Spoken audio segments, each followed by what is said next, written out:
یہ کوئی بھوت نہیں بلکہ ایک بچے نے سر پر کاغذ کا تھیلا پہنا ہوا تھا. آپ ایک ڈراؤنی کہانی پڑھ رہے تھے. جیسے ہی لائٹ گئی آپ کو چاند کی روشنی میں اس بچے کا سایہ نظر آیا.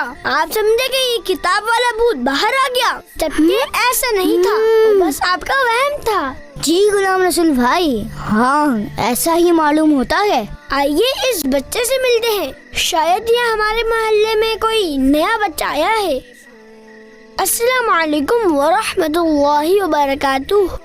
وعلیکم السلام ورحمۃ اللہ وبرکاتہ. آپ کا نام کیا ہے؟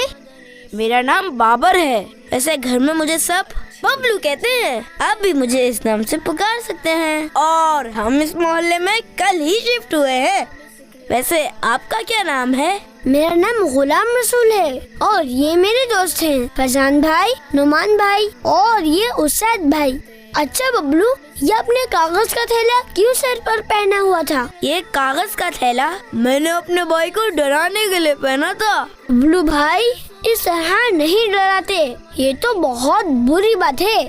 اور ہاں فیضان بھائی، ایسی جھوٹی اور فرضی کہانیاں نہیں پڑھنی چاہیے جس سے ہماری طبیعت پر برا اثر پڑے اور ہمارے اندر بزدلی اور ڈر خوف بیٹھ جائے. دوسری بات، کبھی بھی ایسا کوئی معاملہ ہو تو آپ کو گھر سے باہر نہیں نکلنا چاہیے، بلکہ سب سے پہلے اپنے امی ابو کے پاس جانا چاہیے. غلام رسول بھائی ایک بات تو بتائیے. جی فیضان بھائی پوچھیے.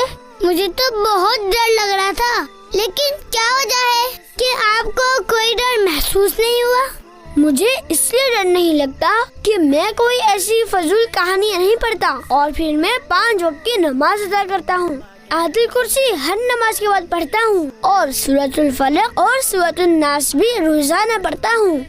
پیارے بچوں، جب آپ کو ڈر لگے تو آپ اعوذ باللہ من الشیطان الرجیم پڑھ لیا کریں. آیت الکرسی اور قرآن مجید کی 2 آخری سورتیں سورۃ الفلق اور سورۃ الناس 3 بار پڑھ کر